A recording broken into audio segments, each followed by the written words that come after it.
For today's video guys, mula sa pagbabike guys, pupunta naman tayo sa usaping 13-month pay guys. Guys, sa ating pagtatrabaho guys, may napapasukan tayo minsan na kumpanya o nagkakaroon tayo ng amo na hindi nagbibigay ng 13-month pay. Yung magtatrabaho ka lang magtatrabaho, yun lang gusto nila, pero pagdating sa benepisyo guys, hindi sila magbibigay. Bahala ka sa buhay mo pagdating sa December guys.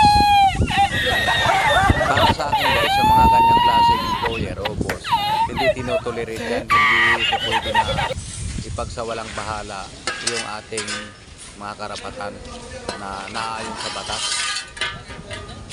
Tayo mga manggagawa ay napalaki ng contribution sa kanila guys. Kung hindi dahil sa mga tao nila na nagtatrabaho, wala silang kikitain, hindi nila matutustusan yung kanilang mga pangangailangan.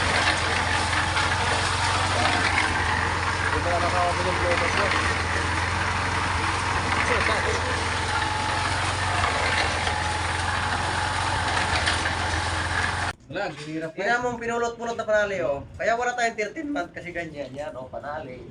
Lugi. Pulot-pulot ba, no? Pulot-pulot. Kalawangin pa. Oh. Kailangan nating Kalawangin pa yan. Kailangan nating tulungan yung boss natin guys para umunlad eh. Oh, yan. Ito talaga. Guys, bako, walang tayo bako dyan guys. Tingnan nyo yung sa sobrang tulong. Oh, isa, sa sobrang tulong, yan.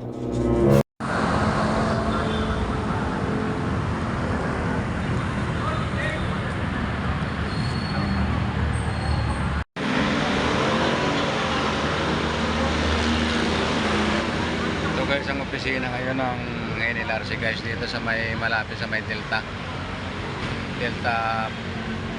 Maray Avenue.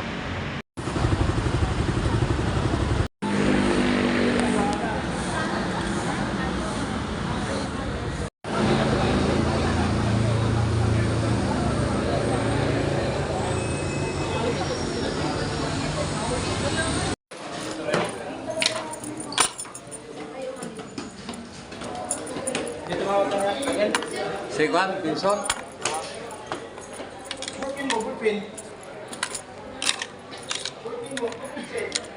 Meron ako.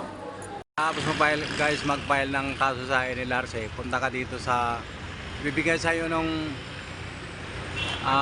mga clerk ng NLRC yung sulat, tapos ikaw ang magpapadala nun dito sa LBC.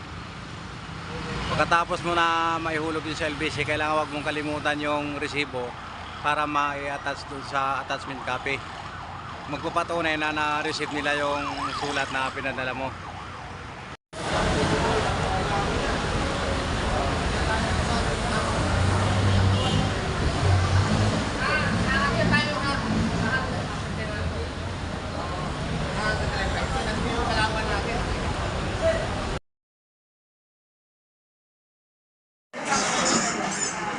Dito sa NLRC guys, yung pag nag-file ka ng kaso dito, hindi po pwede na yung respondent hindi dumalo.